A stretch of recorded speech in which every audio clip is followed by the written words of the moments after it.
रूमी का एक बहुत ही बेहतरीन सा कोट है, when you do things from your soul you feel happiness and joy moving within yourself. और ये बिल्कुल हकीकत है। आप किसी भी कार्य को जब अपनी आत्मा दिलो जान से करते हैं तो वो चीज़ आपको खुशी देती है। मेरी आज की जो मेहमान हैं वो भी वो कार्य करती हैं जिससे उनको बहुत ज़्यादा खुशी मिलती है, और वो काम है एक्टिंग करना। वो एक फिल्म एक्ट्रेस हैं, टेलीविज़न में बहुत सारे शोज़ भी करती रहती हैं। आपने रिसेंटली उन्होंने देखा होगा आपने मीत सीरियल में, और मीत सीरियल में उन्होंने नेगेटिव किरदार निभाया है, लेकिन लोगों के लिए वो बहुत ज़्यादा आइकॉनिक रही हैं और लोगों ने बहुत ज़्यादा एडमायर करते हैं। बहुत सारे सीरियल्स में चूंकि वो काम कर चुकी हैं, तो मुझे लगा कि अगर हम उनसे टेलीविज़न जगत से जुड़े हुए कुछ सवाल पूछेंगे तो वो आप लोगों के बहुत काम आने वाला है, क्योंकि ऐसे बहुत से लोग हैं जो एक्टिंग प्रोफेशन में अपना करियर बनाना चाहते हैं लेकिन उन्हें सही गाइडेंस नहीं मिल पाता। तो मैं आमंत्रित करने जा रही हूँ नन अदर देन सोनिका हांडा जी को। इनसे बातें करते हैं, और आपके मन में अगर कोई सवाल है तो ज़रूर पूछिएगा।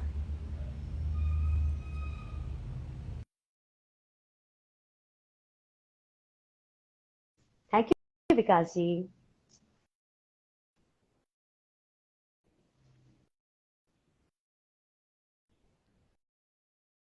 या welcome ma'am. Thank you. Hello everybody. या कैसी हैं हेलो ज्योतिका? मैम, मैं बहुत अच्छी हूँ, और आपसे आज बात करूंगी तो मैं और भी ज्यादा अच्छी हो जाऊंगी, क्योंकि आपकी मैं एक फैन रही हूँ और आपके बहुत सारे शोज हम लोगों ने देखे हैं, उतरन से लेकर के अभी हाल फिलहाल में चलने वाले मीत तक, और बीच में बहुत सारी और भी आपने सीरियल्स में काम किया है, जैसे आपको वो कभी सास कभी बहू। तो वो सारी चीजें जो है ना, मुझे हमेशा ऐसा लगा कि जो व्यक्तित्व अपने रोल को इतने स्ट्रांगली पेश करता है, तो अगर उससे हम रियल लाइफ में बात करेंगे तो हमें बहुत कुछ सीखने को मिलेगा। अभी आपका ऑनगोइंग शो कैसा चल रहा है मैम? मैं मीट कर रही थी, लेकिन मीट में अभी मेरा ट्रैक खत्म हुआ है। अच्छा। which I'm not happy though, because I love doing it, because सारे एक्टर्स बहुत अच्छे थे। हमारी टीम बहुत प्यारी है, बहुत पॉजिटिव है, विद पॉजिटिव वाइब। सो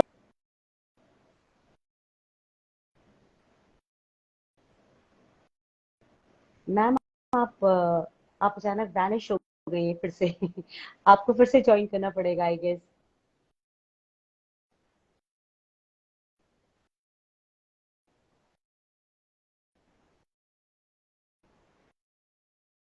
शायद कोई टेक्निकल ग्लिच आया, इसलिए आप वैनिश हो गई हैं। Yeah can you guys hear me? Yeah ma'am, I can hear you. I पता कैन नहीं हियर क्या यू चल मैम। रहा है। कोई बात नहीं मैम। तो हाँ, तो मुझे अभी आपने बताया कि अभी आपका ये जो शो चल रहा है, वो शो में अभी अभी आपका ट्रैक खत्म हुआ है ना? जी। तो अभी अभी वाला जो आपको फेज मिला है वो आपको थोड़ा सुकून दे रहा है या अगले प्रोजेक्ट का स्ट्रेस दे रहा है? हाँ, देखो, जब नया प्रोजेक्ट शुरू होने वाला होता है ना, तो उसकी मेंटली प्लानिंग बहुत शुरू हो जाती है। आप पहले से प्रैक्टिस करते हैं जीने की, और फिर आपको ये भी डर लगा रहता है आप जस्टिस कर पाएंगे कि नहीं कर पाएंगे, तो उसी उधेड़ बुन में ना दिमाग लगा रहता है कि ये तो कर लिया, हाँ। दर्शकों ने बहुत सराहा, बहुत पसंद किया, अभी नेक्स्ट प्रोजेक्ट के लिए मेरे को और तैयारी करनी पड़ती है, बिकॉज जो पहले किया है उससे अलग होना चाहिए, और उसमें भी मुझे बहुत अच्छा करना होता है, तो मेहनत बहुत लगती है, तो दिमाग उसी में उलझता हम्म। रहता है। हाँ, बिल्कुल सही कह रही हैं। अच्छा मैम, जब आप लोगों को कोई भी रोल आपको ऑफर होता है, तो आप उस रोल के लिए पहले सोचती हैं कि मुझे कौन सा वाला चूज करना है, या फिर आपके लिए वो लोग ऑलरेडी प्लान करके रखते हैं कि आपके लिए ना ये किरदार सूटेबल रहेगा, आप इसे कीजिए? किस तरह से चूज करने का ऑफर मिलता है? I I very much trust God. मुझे लगता है कि भगवान जी मेरे सामने जो भी रखते हैं वो मेरे लिए हाँ। बेस्ट रखते हैं। फॉर्चुनेटली मुझे प्रोड्यूसर्स बहुत अच्छे मिले हैं, मुझे टीम बहुत अच्छी मिली है, तो वो प्रोड्यूसर को पहले से पता होता है कि हम ये चीज सोनिका से करवाएंगे। तो जब वो मेरे पास आता है तो मैं कभी उनसे कैरेक्टर पूछती नहीं हूँ, हम्म। मतलब वो अपनी तरफ से जो बना दे तो मैं उनका सुनती हूँ, उसके बाद मुझे लगता है कि मैं अपना क्या बेस्ट कर सकती हूँ इसमें। उन्होंने तो एक ये इमेज सोची है कि ये जो कैरेक्टर है जो सोनिका करने वाली है, हमारी समझ से उसकी ये इमेज है, लेकिन ये मेरी रिस्पॉन्सिबिलिटी और डबल हो जाती है कि जो एक तो मुझे उनके जो वो चाहते हैं वहां पे खरा उतरना होता है, दूसरा मुझे अपने आप में भी बहुत कुछ इनपुट डालने होते सोचता है कि मैं उसको और सुंदर बना दूं उस कैरेक्टर को। हाँ। सो फिर प्रोड्यूसर एंड दर्शकों को बहुत अच्छा लगता है वो, तो एड ऑन होते होते चीजें अच्छी बन जाती है। All thanks to God. Yeah ma'am, जहाँ तक हमें रोल्स की बात होती है, जब हम पॉजिटिव किरदार करते हैं तो सब कुछ ठीक होता है। पॉजिटिव है तो अगला सीरियल जो मिलेगा वो भी हमें पॉजिटिव मिल जाएगा। कभी गलती से किसी एक नेगेटिव किरदार में आपने धाक जमा दी, अगर इंडस्ट्री में लोगों को पसंद आ गया, उसके बाद तो फिर मतलब एक ना ट्रेल बन जाता है कि अब इसके बाद भी नेगेटिव करने को मिलेगा, इसके बाद भी नेगेटिव करने को मिलेगा। आपको डर नहीं लगता कि ऐसे टाइपकास्ट हो जाऊंगी मैं? और नहीं आपको नहीं पता ही है सीरियल में क्या होता है। नहीं, मेरा मेन फोकस होता है काम अच्छा करने में, और जो कैरेक्टर आप निभा रहे हो वो जस्टिस होना चाहिए उस कैरेक्टर के साथ। अगर मैं नेगेटिव प्ले कर रही हूँ तो वो वैसा दिखना चाहिए, लोग मुझे नापसंद करें ऐसा होना चाहिए, तो इसका मतलब मैं सही कर रही हूँ, मैं सही जा रही हूँ। एंड क्या होता है कि पर्सनली भी आज हमारी ऑडियंस भी इतनी स्मार्ट होगी कि उनको पता है कि ये कैरेक्टर प्ले करे, ये इंसान ऐसा नहीं है। अब जैसे अगर हम दोनों बात करें, हमें बहुत लोग देख रहे हैं, उनको भी समझ में आता है कि इंसान नेगेटिव दिखता तो नहीं है यार, लेकिन करता है, that is a job to हाँ। Justify the scene, to justify the character. तो वैसा रहता है, तो मुझे अच्छा लगता है नेगेटिव प्ले करना। बेसिकली मुझे हर शेड प्ले करना अच्छा लगता है। मुझे एक जगह जाकर पॉजिटिव कर रहे हो तो सिर्फ उसी में टाइपकास्ट हो जाए, मुझे वो भी नहीं पसंद है। मुझे हाँ। कॉमेडी भी करनी है, मुझे नेगेटिव भी करना है, मुझे ग्रे शेड भी करना है, तो मुझे सब करना होता है। तो मैं कोशिश करती हूँ मेरे कैरेक्टर के सारे हल्के से ग्लिम्स आ जाए, हर शेड मतलब हर कैरेक्टर के हर शेड्स आ जाए, तो बस। और टाइपकास्ट होने में मुझे कोई दिक्कत नहीं, एज लॉन्ग एज ऑडियंस मुझे पसंद कर रही, मेरे प्रोड्यूसर्स मेरी टीम मुझे पसंद कर रही, मुझे टाइपकास्ट होने में कोई दिक्कत नहीं है। बस टाइपकास्ट होने में क्या होता है कि रिस्पॉन्सिबिलिटी बहुत बढ़ जाती है, because every time you have to do new. अगर आप नेगेटिव भी कर रहे हो तो आप हर शो में एक जैसे नेगेटिव नहीं कर सकते, तो राइट। उसमें मेहनत और बढ़ जाती है कि अब क्या नया करो, बिकॉज फिर ऑडियंस को लगेगा यार यही तो पहले शो में भी कर रही थी, यही अभी किसी भी शो में यही कर रही, तो क्या नया। वो हाँ। नया लाने के लिए बहुत मेहनत लगती है, तो टाइपकास्ट होने में कोई दिक्कत नहीं है। माय गॉड, आप लोगों का जॉब सबसे मुश्किल जॉब मुझे लगता है कि सबसे मुश्किल काम है। एक तो लोगों को एंटरटेन करना, लोगों के दिलों पर राज करना, और फिर अच्छा जैसे नेगेटिव किरदार आप करती हैं, जब आप करती हैं तो उसका मेकअप उतरने के बाद कभी आपको लगता है कि आप उस जोन में अभी तक हैं, खराब मूड लेके घर भी आ गई हैं और घर में सबको डिक्टेट कर रही हैं, कभी ऐसा होता है? नहीं, यहाँ तो कट होते ही मैं सोनिका बन जाती हूँ, और जैसे ही एक्शन होता है तो मैं वापस बबीता बन जाती हूँ। जब बबीता थोड़ा सा नेगेटिव शेड प्ले कर रही थी, जैसे ही कट हुआ मैं नॉर्मल, हाँ जी जी ओह। बल्ले बल्ले की दसों की हो रहा है, जैसे ही सर ने बोला लाइट्स रेडी सब एक्शन एक्शन, तो वापस बबीता। तो यहाँ तो घर तक पहुंचने तक की बारी नहीं आती है, कट होते ही सोनिका ऐसा है। तो मेरी टीम पूरी यूज टू है मुझसे, दैट्स हाउ आई एम। तो मैं कैरेक्टर तो घर तक लेके नहीं जाती हूँ, वो मेरे सेट तक रहता है, जब तक सर एक्शन बोलते हैं, जब तक कट बोलते हैं, बस तब तक रहता है वो कैरेक्टर। आप ऐसे लोगों से मिली हैं जो अपना कैरेक्टर लेकर घर तक भी जाते हैं? आप तो मिली ही होंगे, I am sure.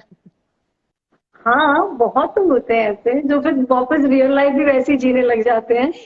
So ji also depend कि आप कैरेक्टर कौन सा प्ले करें। अगर आप बहुत ज्यादा पॉइंट और कम बोलने वाला इंसान प्ले करो तो वो ना आप रियल लाइफ में प्रैक्टिस करने लग जाते हो कि हमको बहुत कम बोलना है, हमको पॉइंट रहना है। तो वैसा तो कैरेक्टर अभी ऐसा कुछ है नहीं। आई थिंक अगर होगा भी तो वो क्या होता है ना, जब आप सेट पर जाते हो और आप जब कपड़े पहनते हो हाँ। अपने कैरेक्टर के, जब कपड़े पहनते हो तो वो, और जो बाल वाल मेकअप जैसे ही चढ़ता है ना, तो वो कैरेक्टर अपने आप अंदर आ जाता है। उसे आई डोंट थिंक कि घर तक कोई भी लाता होगा, बिकॉज हम एक्टर्स को जो इतने साल से जो प्रैक्टिस हो गई है, वो मेकअप चढ़ते ही कैरेक्टर आता है। अगर आप मुझे अभी बोलो कि बबीता की कोई लाइन बोलो तो मैं नहीं बोल पाऊंगी, मैं कुछ नहीं बोल पाऊंगी, मैं कर ही नहीं पाऊंगी, मैं वैसी आवाज भी नहीं निकाल पाऊंगी। मैंने थोड़ी सी आवाज भी चेंज करी है बबीता के लिए, थोड़ा अच्छा, अलग उसमें अंदाज वो में मैं किया बात करती हूँ, कि है। मेरी जो आवाज वैसी नहीं है। तो मैं तो वो वैसा ही होता है, जैसे आपने कॉस्ट्यूम पहना और आपने मेकअप पहना, the entire person changes. And I think this happens with everyone, I guess जितने भी एक्टर्स, हम एक्टर्स हैं, तो ये हाँ। ऐसा हो जाता है, कर नहीं आता। अच्छा, रियल लाइफ में सोनिका कैसी है? रियल लाइफ में सोने का बहुत बबली है। अच्छा। मैं हंसती रहती हूँ, मुझे बोलना अच्छा लगता है, मैं बात करती रहती हूँ, मैं बेसिकली मैं खुश रहती हूँ, मुझे खुश रहना अच्छा लगता है। सो मैं कुछ ना कुछ ऐसा ढूंढती रहूंगी कि मुझे खुशी क्या दे रहा है। मुझे गार्डनिंग करने में खुशी मिलती है तो मैं वो करने लग जाऊंगी, वो पौधे चेंज करने लग जाऊंगी, या कुछ जिसमें मुझे खुशी मिल रही है। अगर मुझे लग रहा है कि मुझे आज कुछ नहीं करना है, मुझे सिर्फ बैठ के चाय पीनी है और सिर्फ रेस्ट करना है, उसमें मुझे खुशी मिल रही है, तो मैं वैसे खुश रहती हूँ। मुझे ऐसा लगता है कि आज मुझे बाहर जाके घूमना है, मुझे घर पे नहीं बैठना, मैं बाहर चली जाती हूँ। So what ever makes me happy, तो मैं उसी की तलाश में रहती हूँ, तो मैं बेसिकली खुश रहती हूँ घर में। बहुत अच्छी बात है मैम, काफी भी ये जिंदगी खुशी मेरा टाइम मुश्किल पास चीज है। होता है किसी के साथ। हाँ। हाँ, ये खुशी एक रेयर चीज है जो आप खुश रहती है, बहुत रेयर चीज है आजकल, मिलती नहीं है कहीं बरकरार नहीं रहती है। मिलती है, लेकिन बाई चॉइस होनी चाहिए, खुशियां सबके पास होनी चाहिए। अगर आप हाँ, चूज करेंगे खुश रहना तो वो आपके पास भी है, आप उसको उठा ही नहीं रहे हो, चूज ही नहीं कर रहे हो। वेल आप सेड, क्रिप वेल करना, सेड। आप गुस्सा करना, आप ये चूज कर रहे हो कि मुझे अभी गुस्सा आना है, मुझे एक्सपेक्टेशन है, मुझे ये करना है। आप वो हाँ, चूज कर रहे हो। अगर आप उसको साइडलाइन करके खुशी को एक्सेप्ट करेंगे, उसको चूज करेंगे, तो वो आपके पास आएंगे। आपके पास सारी चीजें हैं, उठाना क्या है वो सोचो। सो मैं खुशी उठाती हूँ। ब्यूटीफुल मैम, ये दैट्स तो हाउ आई सबसे लिव। अच्छी बात है, बहुत अच्छी बात आपने बताई। आप जिस प्रोफेशन में आई हैं, ये एक ऐसा प्रोफेशन है जो कि स्टेबल नहीं है। हमारे पास आज काम है, कल काम नहीं है, फिर कभी काम होता है तो ऐसा लगता है कि बस काम ही काम है। मतलब एक अजीब सा अनस्टेबिलिटी है इस प्रोफेशन में, जबकि फेम बहुत ज्यादा है, सब कुछ बहुत ज्यादा है। तो ये एक्सट्रीम वाला जो आपका करियर है, ये आपका एक्सीडेंटल करियर है या बाई चॉइस है? दोनों ही है। मतलब बाई मतलब चॉइस आई आपने ऑलवेज एक्सीडेंट कर लिया वांटेड। था? हाँ। आपने बाई चॉइस ये एक्सीडेंट किया था? हाँ, एक्सीडेंट हुआ। I always wanted to be an actor, लेकिन घर वालों को ना मनाना था, तो बहुत मनाव ऐसी भी रही थी। लेकिन सिचुएशन घर में कुछ ऐसी हो गई थी कि मुझे बॉम्बे आना ही पड़ा था, और फिर मेरे पास कोई चॉइस नहीं थी, तो मुझे एक्टर बनना पड़ा वैसा। ओ, तो ओ, इच्छा भी थी और एक्सीडेंटली सिचुएशन ऐसी हो गई कि फिर मेरे पास दूसरा ऑप्शन नहीं था। हाँ। तो फिर वो आपने स्ट्रगल फिल्मों कर से करके शुरू कर किया? करके। आपने हाँ फिल्मों जी। से आपने फिल्मों से शुरू किया ना? एक सीरियल मैंने सबसे पहले ऐड किया था, शांति आंवला हेयर ऑयल का। वो अच्छा। सबसे पहला ऐड था मेरा। उसके बाद मैंने कदम किया था, कदम से कुछ आता था, उसमें कुछ एपिसोडिक था। उसके बाद माउथ पब्लिसिटी से bye the grace of God काम मिलता चला गया। सो पहले कोऑर्डिनेटर्स के थ्रू काम करते थे इनिशियली, अब by the grace of God directly call आ जाता है प्रोडक्शन हाउसेस से। So, वैसा है। तो जर्नी है 20 साल की। 20 साल हो 20 साल गए की इंडस्ट्री जर्नी। में। जब आप आज के नए एक्टर्स को देखती हैं, तो आपको अपने में और उनमें क्या फर्क नजर आता है? जो आप 20 साल का एक जो करियर बहुत लंबा अच्छा खासा होता है, और आपने बहुत स्ट्रगल्स देखे होंगे अपने टाइम में, तब में और अब में आपको कुछ फर्क नजर आता है? बहुत फर्क है। मैं जो 20 साल पहले थी मेरे, और जो मैं आज भी हूँ, मेरे नेचर में कोई बदलाव नहीं है। मैं 20 साल पहले भी और आज भी मेरे अंदर ना सीखने की इच्छा है कि मैं सामने वाले से क्या सीख लूं। जो आज की जनरेशन है उनको लगता है हमें सब आता है, वी नो एवरीथिंग। अगर ये मैं अपने प्रोफेशन का एग्जांपल दूंगी, अगर ये सीखना है तो मुझे पता है कैसे करना है। तो हाँ, ये उत्सुकता नहीं होती है कि किसी सीनियर से पूछ लें, किसी से कि यार ये मैं इसमें और अच्छा क्या कर सकता हूँ या क्या कर सकती हूँ। जो न्यू जनरेशन की मैं बात कर रही हूँ, कोई भी कैरेक्टर हो सकता है। तो वो हाँ। इच्छा नहीं है जानने की सामने वाले से। हम्म। उन्हें लगता है कि शायद हमारी इंसल्ट हो जाएगी, शायद ये सोचेंगे कि हमें आता नहीं है। जब हमारा टाइम था तो हमने ये सोचा ही नहीं, हमें लगता वो सोचेंगे ना हमें नहीं आता, मुझे चलेगा। बट अगर मैं शर्मा जाऊंगी या मैं ये सब सोचूंगी तो मैं सीख नहीं पाऊंगी। तो मैं तो जा जाके पूछती थी कि इस सीन में और अच्छा क्या हो सकता है। तो कोई तो बताते थे एक्टर्स, कोई नहीं बताते थे। तो जो नहीं भी बताते थे और जो बताते थे वो भले ही वो कम लोग थे, पर मैं फिर भी जाकर पूछती थी। मना ही करेंगे ना, कोई बात नहीं। मैं रूम्स में जा जाके पूछती थी कि ये जो मुझे कैरेक्टर मिला है, मुझे और क्या करना चाहिए इस कैरेक्टर में अच्छा बनने के लिए। तो कुछ बताते थे, कुछ नहीं बताते थे। तो फर्क ये है कि आज की जनरेशन के जो भी है, उनमें मैंने ये चीज देखी नहीं है कि मतलब मैं और क्या अच्छा कर दूं। वो अपने में उलझते रहेंगे, लेकिन वो सीखने की उत्सुकता मैं नहीं देखती हूँ। सब मोबाइल में रहते हैं। जब आप 24 घंटे मोबाइल में रहते तो अपने कैरेक्टर, आप मैं कहती हूँ मत पूछो किसी से। एटलीस्ट सोचते तो रहो कांस्टेंट कि क्या कर सकते हैं। यहाँ जैसे कट होता है सब मोबाइल में लग जाते हैं, तो क्या होता है आपका फोकस हट जाता है काम पर से। भले आपका नेक्स्ट लाइन के बाद आपका नेक्स्ट सीन है, लेकिन आप मोबाइल में लगे रहेंगे तो आप सोच ही नहीं पाएंगे कि आपने और बेहतर क्या कर सकते हो आप उसमें। कि मास्टर हो गया तो मैं क्लोज में और अच्छा कैसे कर सकता हूँ या कर सकती हूँ, नहीं। हाँ ठीक है ना, वो बहुत मोनोटोनस हो गया कि हाँ जाना है, लाइन बोलनी है, इतना करना, ठीक है, हाँ ठीक है, ऐसा। वो चीज नहीं है कि सबसे बेस्ट क्या कर दे यार, क्या कर दे, कैसे मतलब सीन को में जान डाल दे। वो चीज नहीं दिखी है मैंने, वो मिसिंग है। उनको लगता है ठीक है फेम मिल जाना, सब इंटरव्यूज ले रहे हैं, फेम मिल गया, फोटो खींच रहे हैं, असाइनमेंट्स मिल रहे, सब तो मिल रहे, मतलब मैं यहाँ पर, तो वो तो नहीं। उनकी जिंदगी भी तो बहुत कम होती है, मुझे लगता है फिर वो एक या दो सीरियल्स के मेहमान रह जाते हैं। ऐसे बहुत से चेहरे मैंने देखे जिनको मैंने फिर कभी आगे देखा ही नहीं। हाँ यार, मैं ये नहीं कहती कि जिंदगी कम होती है, मैं क्या कहती हूँ कि आपकी ग्रोथ बहुत कम है। हम्म। ग्रोथ पे ध्यान देना चाहिए, बिकॉज ये सारी चीजें तो लॉन्ग रन में तो ग्रोथ बहुत अच्छी होगी। हम्म। बिकॉज ऑडियंस को नहीं समझ में आता है कि ये सीन में और बेटर क्या हो सकता था। ये सिर्फ एक्टर जानता है और डायरेक्टर जानता है कि सीन में और क्या जान हाँ। आ सकती थी। इसे दो जन जानते हैं, तो वो अपने साथ ही इंसाफ करना, जस्टिस अपने साथ ही करना होता है, बिकॉज आपको पता होता है आप कितने पानी में हो, और किसी को पता नहीं चलता है। ये वो वाली बात होती है। और बाकी तो किस्मत होती है, जो कुछ नहीं करते हैं वो भी राइज करते हैं, जो बहुत कुछ करते हैं वो कभी करते हैं कभी नहीं करते, तो वैसी वाली बात है, सब सोच के ऊपर है। आपकी सोच आपको आगे ले जाती है। बिल्कुल ठीक कह रही हैं आप, बिल्कुल ठीक कह रही हैं आप। अच्छा, इस इंडस्ट्री में मैंने ऐसा सुना है और ऐसे बहुत सारे एक्टर्स कहते भी हैं न्यूज़पेपर्स में, और हमारे पपराजीज बताते रहते हैं कि कास्टिंग काउच काफी ज्यादा पॉपुलर हुए हैं आजकल। थोड़े वो डरे डरे घूमते हैं क्योंकि लोगों ने मीटू के जरिए बहुत आवाज उठा दी है, तो वो थोड़ा डरे डरे घूमते हैं। लेकिन आप जिस समय से आ रही हैं, मतलब 20 साल की जर्नी आप जो ट्रैवल करती हुई आ रही हैं, आपको कभी किसी ने कोई इंडिसेंट प्रपोजल दिया जिसको सुन के नहीं आपको लगा नहीं, कि माय बहुत ही लवर्स? प्रपोजल्स मिले हैं मुझे, 3-4 प्रपोजल्स मिले हैं, बहुत अच्छे अच्छे शोज के लिए मिले हैं। But you know the best part क्या होता है, डिपेंड करता है। ठीक है, कास्टिंग काउच में मैं कहती हूँ, हमारी इंडस्ट्री में बोलते हैं कास्टिंग काउच, लेकिन ये हर इंडस्ट्री में होता है। आप कोई भी फील्ड ले लें, आप कॉर्पोरेट वर्ल्ड ले लें, आप मतलब डॉक्टर्स की फील्ड ले लें, आप ये हर जगह होता है। डिपेंड करता है कि आप किस, आपकी जो एम्बिशियस का जो रैंक है वो कितने एम्बिशियस है। आप अगर ओवर एम्बिशियस हो तो आप उस बंदे को एंटरटेन करेंगे तो वो बंदा आगे से आपको बोलेगा। अगर आपको वो सामने से बंदा हिंट दे रहा है और आप उसमें इंटरेस्ट ही नहीं दिखाएंगे तो वो बात आगे बढ़ेगी नहीं।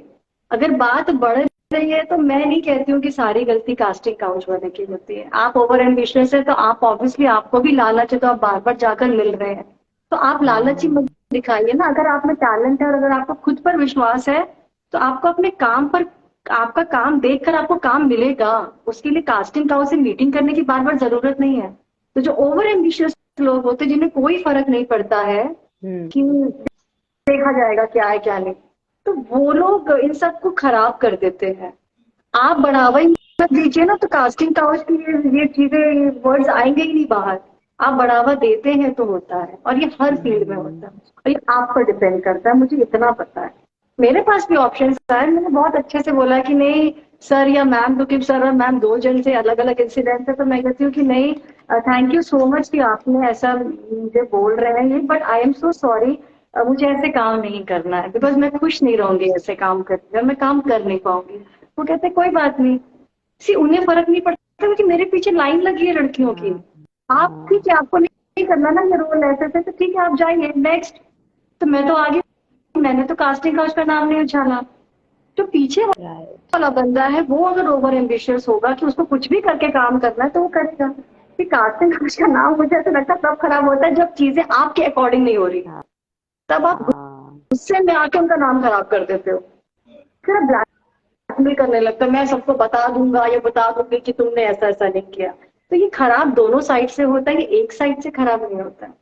मैं तो नहीं मानती। ये बात आपने बहुत पते की कही कि जब अपना अपनी मंशा पूरी ना हो तो नाम उछाला जाता है। तो अदरवाइज आप उस नाम दिन कर क्यों नहीं दीजिए। उछाला जाता जब वो उनको ऑफर कर रहे हाँ, होते उस तरीके से? आप मना करके बाहर आ जाओ ना। यहाँ पे जबरदस्त, हमारी इंडस्ट्री में जबरदस्ती कोई नहीं करता है। कॉर्पोरेट वर्ल्ड में आई कैन अंडरस्टैंड कि बहुत चीजें होती हैं कि ये आपको प्रमोशन तभी मिलेगा जब ऐसा ऐसा होगा, बहुत जगह ऐसा होता है, मेरी खुद की फैमिली में मैंने सुना है।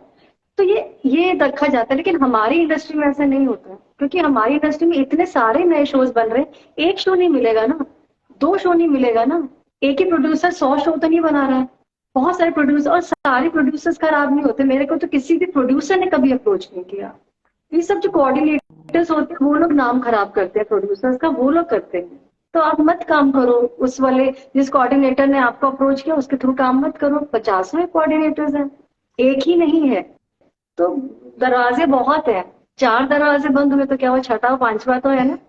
तो ये आपके ऊपर होता है कि आपको अपनी जर्नी कैसी है, ये जो आपको खुद डिसाइड करना पड़ता है। आप जिस भी प्रोफेशन में जाओ, डिजाइनिंग आपके हाथ में है। और सबको सब पता होता है सही क्या है और गलत क्या है, ऐसा नहीं है कि नहीं पता होता।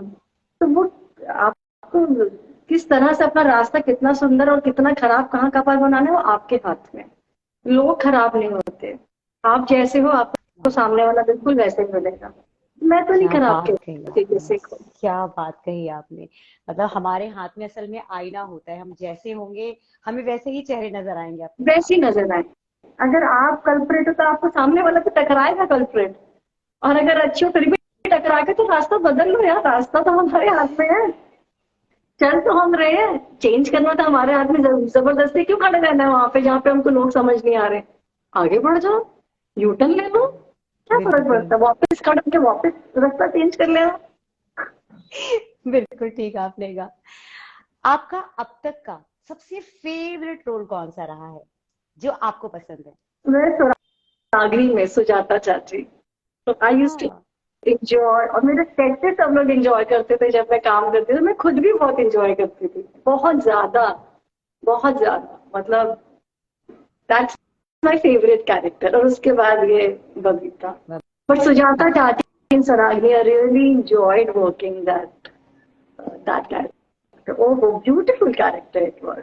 और वो धीरे धीरे बन बन के बहुत सुंदर बन गया। वो जनरली वैसे कंसीव किया नहीं था किसी ने भी सुजाता चाची को, बट वो हाँ। करते करते हो गए और वो फ्रीडम मिल गया उतना अच्छा करने के लिए। किसी ने रोका टोका ही नहीं, ना प्रोड्यूसर्स ने ना डायरेक्टर ने, कि ठीक है अच्छा लग रहा है यार करते जाओ करते जाओ। तो करते करते करते चले गए। तो सुजाता चाची इज माय फेवरेट। लवली।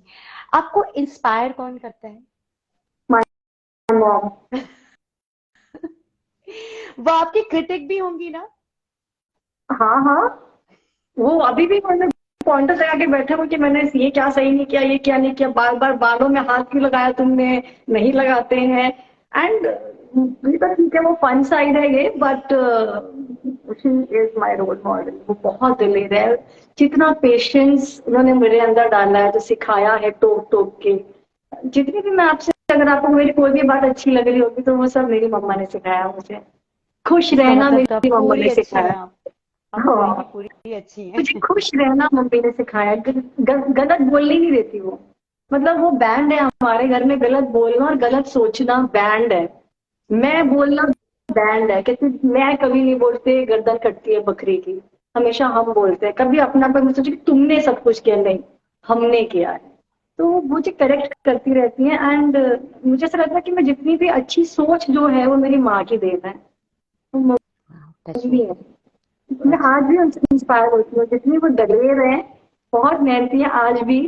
तो मैं उनको देख देख के ना सीखती रहती हूँ। मैं कहती यार हम तो कुछ भी नहीं है, यू स्टिल क्या बात है। नथिंग, वो लॉट वो मोर टू लर्न कितना फ्रॉम यू। प्राउड वो कितना प्राउड फील करते होंगे जब बच्चे अपने माँ बाप को एक्नॉलेज करते हैं, तो वो माँ बाप के लिए उससे अच्छा कुछ नहीं हो सकता है। That's so lovely and you are so kind for giving the credit to your mom. बहुत कम लोग मतलब क्रेडिट देना पसंद करते हैं, पर माँ को बोलना तो दैट्स सो लवली। माँ माँ अच्छा। ही होती है। हाँ। अच्छा, आप जिस फील्ड में जिसमें आप आगे बढ़ती जा रही हैं, आपका कुछ ऐसा आपने सोचा है कि कोई एक ऐसा कोई प्रोजेक्ट आपको करना है जो आपका ड्रीम प्रोजेक्ट हो, कोई ड्रीम रोल हो जो आपके छुपे हुए मन के किसी कोने में है कि यार ये वाला तो मुझे करना है, ऐसा तो कुछ है? मेरे ना बहुत टाइम से मैं सोचती रहती हूँ, भगवान जी जल्दी वो पूरा भी कर देंगे आई नो। तो मेरे को ना एक साथ डुअल कैरेक्टर्स प्ले करने हैं। मतलब अभी जैसे आप मुझे देख रहे हैं कितनी मैं सिंपल सी जैसे भी नॉर्मल लड़की, और पलटते ही अगर कहीं और देख लो तो एकदम ही डिफरेंट। जैसे कि मैं देहाती में ही बात कर रही हूँ, जिसको जो पढ़ी लिखी नहीं है, हाँ। नॉनसेंस। तो एक तरफ एलिट और एक तरफ नॉनसेंस। मैं ऐसे एग्जाम्पल दे रही हूँ, बट ऐसे दो अलग अलग इंसान एक ही साथ एक ही शो में एक ही साथ वाह। मुझे प्ले करना है, ड्रास्टिक, कि लोगों को लगे यार यही लड़की ये है, दो यही लड़की ये एक्सट्रीमेंट्स। है। दो हाँ, एक्सट्रीमेंट्स। तो लोग सोचते रह जाएंगे ऐसा। और मुझे पता है मुझे तो उसमें बहुत मेहनत लगेगी, बट मुझे ना ये करना है, ये मुझे करना जरूर। है। I want to explore myself and I know that I can do it, but मुझे करना है ये। मैं बोलती रहती हूँ सबको, जो मेरे प्रोड्यूसर ने कहा मुझे एक बार ना मौका जरूर देना एक साथ दो कैरेक्टर प्ले करने की, ड्रास्टिक चेंज। जो हम सोचते हैं वो वैसे पूरा हो भी जाता है, और शिद्दत से सोच रही हैं आप तो जरूर पूरा होगा। भगवान जी बहुत बहुत प्यारे हैं। शुभकामनाएं। वो मेरी इच्छा जरूर पूरी करेंगे। बिल्कुल सही आपने कहा, बिल्कुल सही। अच्छा, आपको कभी किसी बात का कोई रिग्रेट होता है क्या? नहीं किसी बात का भी? नहीं, उस टाइमिंग के लिए रिग्रेट अगर होता होगा तो होता होगा, बट मुझे लगता है कि जितनी भी गलतियां हम कर लेते हैं, मैंने उसे सीख कर वहां से मैं स्ट्रांग बन के आगे निकली हूँ। अगर गलतियां नहीं होती तो मैं उसमें से सीखती नहीं और मैं स्ट्रांग नहीं बनती। तो मुझे रिग्रेट किसी भी चीज का नहीं है। बस ये लगता है कि ऐसा क्यों हो गया, क्यों जरूर आता है, बट रिग्रेट नहीं होता। बिकॉज जो इंसान आप बने हो वो आप बनते ही तभी हो जब चीजें वैसी होती हैं। तो मुझे हम्म। रिग्रेट नहीं। प्लस माइनस से सबकी लाइफ में होते हैं, बट रिग्रेट नहीं। उल्टा मुझे थैंक यू होता है उस चीज का। मैं थैंक यू बोलती हूँ गॉड कि अगर आप ये सिचुएशन मेरी लाइफ में नहीं लाते तो मैं जो हूँ मैं आज होती ही नहीं। आप टाइम के लिए रोते जरूर हो, बिकॉज बहुत सारी चीजें होती हैं, बट मुझे लगता है कि यार यू चेंज फॉर गुड।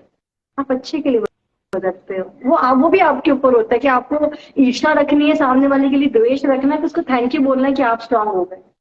तो हाँ, हमेशा ग्रैटिट्यूड रहना चाहिए, रिग्रेट नहीं होना चाहिए। I have no regrets. exactly। जब कभी लाइफ में ऐसा कुछ डार्क फेज आता है, क्योंकि ऐसा दुनिया में कोई नहीं जिसकी लाइफ में कोई डार्क फेज ना आए, जब डार्क फेज आता है तो उस वक्त अपने आप को उस डार्क फेज से बाहर निकालने के लिए आप क्या करती मैं सो जाती हूँ। हैं?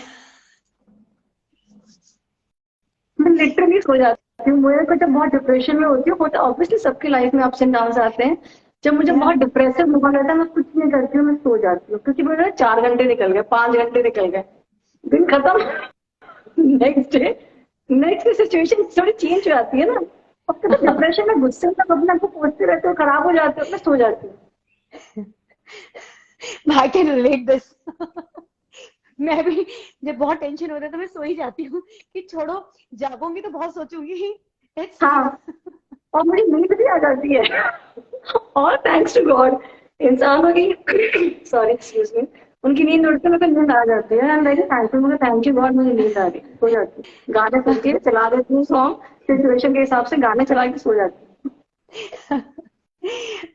अच्छा, सोशल मीडिया ऐसा है जो कि चैन से हमें रहने नहीं देता ना।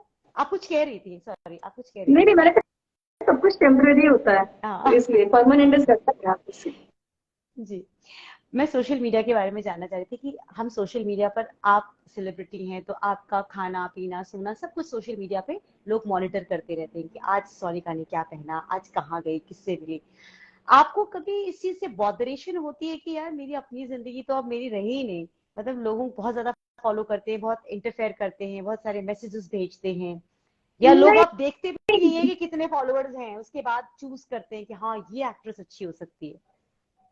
नहीं, पता है क्या होता है, जब लोग आपसे प्यार करते हैं ना, मैं उसके लिए भी बहुत थैंकफुल हूँ। मेरे जितने भी फॉलोअर्स हैं वो मुझे प्यार करते हैं। तो जब आपको कोई प्यार करता है तो वो आपके ना क्लोज रहने की कोशिश करता है। तो जो हमारे व्यूअर्स हैं, हमारे फॉलोअर्स हैं, वो इसी तरह से हमारे क्लोज रह पाते हैं। बिकॉज आप सबको तो घर पे नहीं बुला सकते ना, सबके साथ राइट, तो आप नहीं मिल सकते हो ना। राइट। सबके साथ तो हर चीज सेलिब्रेट, अभी मेरा बर्थडे है तो मैं अपने फॉलोअर्स जो है वो मुझसे प्यार करते हैं। मेरा मतलब है, अगर सपोज करो मेरा अब बर्थडे है मैं तो तो विश मेरा करने वाली फॉलोअर्स थी। एकदम 21 जुलाई। तो अच्छा। मैं कह रही हूँ, अगर मेरे फॉलोअर्स हैं, अगर वो मेरे साथ ऑब्वियसली मेरा बर्थडे सेलिब्रेट करना चाहेंगे, तो this is the only way कि हम फॉलोअर्स तक पहुंच पाते हैं कि मेरे बर्थडे की तैयारी ऐसे हो रही है, मेरा बर्थडे ऐसे सेलिब्रेट हो, तो वो उसमें ही खुश हो जाते हैं। तो अगर अगर वो ये जानना चाहते हैं कि मेरे दिनचर्या मेरी कहाँ है, मैं कहाँ घूमने गई, मैं क्या कर रही हूँ, तो वो उनको खुशी मिल रही है उससे। और अगर उनको मुझे प्यार करने पर अगर उनको जरा सी खुशी दे पा रही हूँ, आई फील ब्लेस्ड। तो मुझे वो खराब नहीं लगता है, क्योंकि उन्होंने हमें बनाया है। अगर वो हमें पसंद ही नहीं करते तो हम कैसे बनते, है ना। अगर आपको सही कहा, भी प्यार कर रहे हैं तो वो हमसे प्यार कर रहे हैं, तो मैं उनकी शुक्रगुजार हूँ। I am grateful to them. How तो मेरे से जो स्वीट। बन पड़ता है, जो मैं बेस्ट कर पाती हूँ उन तक पहुंचने का या पहुंचाने की चीजें, मैं वो करती हूँ और मैं खुशी खुशी करती हूँ। सो काइंड, आप सच में बहुत काइंड है। आपके लाइफ से अगर आपको कोई 3 लेसन्स अपने व्यूअर्स को देना हो, तो ऐसे कौन सी 3 सीख हैं जो आप लोगों को देना चाहेंगी? पहली चीज तो ये है, चाहे कोई भी सिचुएशन हो, पेशेंस बहुत जरूरी है। Number one is patience. मुंह से निकली बात वापस नहीं जाती, अगर वो चुभ गई तो वो जिंदगी भर चुभेगी। तो कभी भी अगर गुस्से का टाइम हो, बहुत गुस्सा हो रहा हो, अपनी जुबान बंद रखना होता है, बस इतना ही काम करना होता है और पेशेंस रखना होता है, चीजें अपने आप सॉल्व हो जाती हैं। पहली चीज। दूसरी चीज, आपकी जितनी भी इनकम है, वो 10,000 है या 10 लाख है, कितनी भी है, आप उसको सेव जरूर करो। उसमें से मैं कहती हूँ, भले आप उसमें से 10% सेव करो, बट सेव जरूर करो, वेस्ट मत करो, क्योंकि वो सेविंग आपको नहीं पता आपको कब काम आ जाएगी। सो भले 50% खर्चा कर लो, 60% खर्चा करो, बट एक डेफिनेट परसेंटेज जरूर निकालो कि ये तो मुझे सेव करना ही करना है। ये नहीं कि आज कमा रहे हैं, आज पैसा जुड़ गया तो आज लुटा दो, कल तो आएगा, नहीं आया तो हाँ, नहीं आया तो क्या करोगे? तो आप किसी के आगे हाथ नहीं फैलाना कभी भी।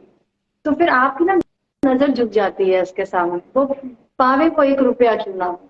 तो अपने आप को इतना सक्षम रखो व्हेन यू आर अर्निंग, कि आप सेव करो। उधार तो ना कभी नहीं देना चाहिए, बैन। कभी उधार नहीं देना चाहिए। वापस नहीं मिलता। ये नहीं, कुछ भी हो जाए, मेरी मिट्टी भी जाती है, बेटा उधार तुमको देना है तुम दे दो, लेकिन ये मांगना मत दो कभी। तुम ये सोच कर देना कि तुम्हें नहीं मिलेगा। अगर तुम इतना जिगरा कर कर दे सकती हो तो जितना चाहे उतना दे दो। तो जब देना है उधार, क्योंकि फिर क्या होता है ना, फिर डिप्रेशन में आ जाता है इंसान, यार मेरे पैसे मुझे नहीं मिल रहे, तो सोच के दो कि हाँ, नहीं मिलेगा। बी हाँ, प्रिपेयर, बस ये है। और बिल्कुल। बाकी तीसरी चीज ये है कि ऑलवेज बी पॉजिटिव। इससे बड़ा मंत्रा नहीं। वेरी वेल कोई सेड। भी सिचुएशन हो, कैसी भी, ऑलवेज बी पॉजिटिव, बिकॉज भगवान जी जो कर रहे हैं ना, वो बहुत अच्छा कर रहे हैं। आपको इल्म भी नहीं है इस बात का। तब सिचुएशन यस, में भी वो आपके लिए क्या बेटर कर जाएंगे आपको पता नहीं चलेगा। वो आपको थोड़े टाइम के बाद पता चलेगा, यार ये सिचुएशन नहीं होती तो ये चीज होती नहीं आज। इंसान बिल्कुल। खराब नहीं होता है, इंसान तो भगवान जी ने मोहरे बनाए हैं हमें सिखाने के लिए, वो जरिया है हमें स्ट्रॉन्ग करने के लिए। तो इंसान, मम्मी हो, पापा हो, भाई हो, बहन, अरे ऐसे बोल दिया, नहीं, वो जरिया है हमें स्ट्रॉन्ग करने के लिए। तो भगवान हमारे लिए अच्छा कर रहे हैं। सो ऑलवेज ग्रेटिट्यूड तो रहना ही चाहिए। कोई इंसान खराब नहीं होता। 3 चीजें क्या बता दी बात, लंबा लंबा एग्जाम्पल देके। क्या बात है, क्या बात है। आपने सच में बहुत अच्छी अच्छी बातें बताई हैं।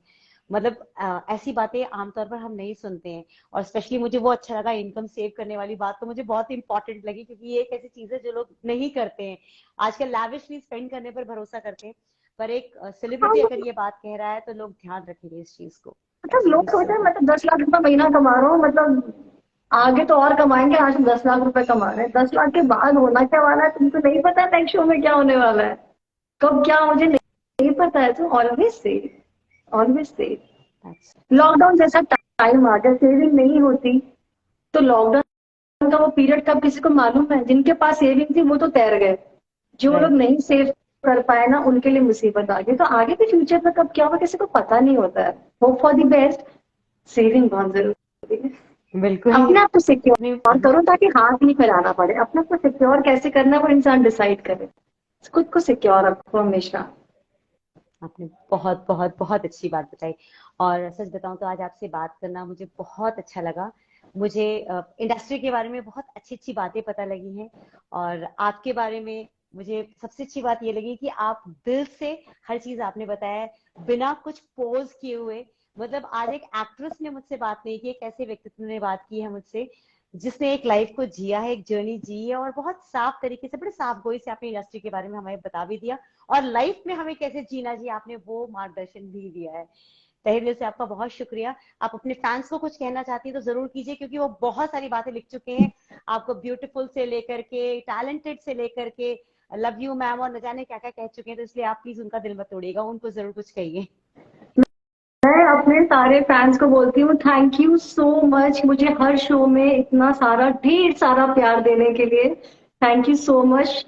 और मैं बस ये प्रे करती हूँ कि आप लोग हमेशा मुझे ऐसे ही प्यार करते रहें, और आप लोग सब लोग बहुत खुश रहें, और प्लीज ऑलवेज बी पॉजिटिव। मैं ये चीज बहुत रिपीट कर रही हूँ अपने इंटरव्यू में, but I I really mean it. तो मैं वो ना बिल्कुल एकदम गुदवा देना चाहती हूँ सबके दिमाग में, बार बार बी बोल के पॉजिटिव। कि please be be positive positive. And, हाँ, and and keep loving me. Thank you so much, thank you so much. मैं बहुत सारे कुछ लिख कर आ रहा है, मैं किसी का भी पढ़ नहीं पा रही हूँ, सॉरी, बिकॉज मैं बात करने में इतनी ज्यादा इंडोर्स हूँ। असल में ये सब के सब आपको आपके कैरेक्टर को लेकर के बहुत तारीफ कर रहे हैं कि आपको वो बहुत सालों से फॉलो कर रहे हैं, आपके बिगेस्ट फैन है और ऐसे सब बातें लिखते हुए आ रहे हैं। तो सबका लबो लबाव यही था कि सबके सब आपको बहुत प्यार करते हैं, मुझे बहुत अच्छा लग रहा है उन सबको पढ़ते हुए। Thank you so much ma'am, आपने अपना समय दिया और आपने इतनी बेबाकी से अपनी बात हमारे पास रखी। Thank you very very much. And I love all my followers, I am so sorry मैं किसी का रिप्लाई नहीं कर पा रही, but I love all of you. Thank you, bye bye. We love you, ma'am. Thank you so much. Thank you. Bye. All the best, ma'am. Take care. Thank you. Take care. Bye. Bye.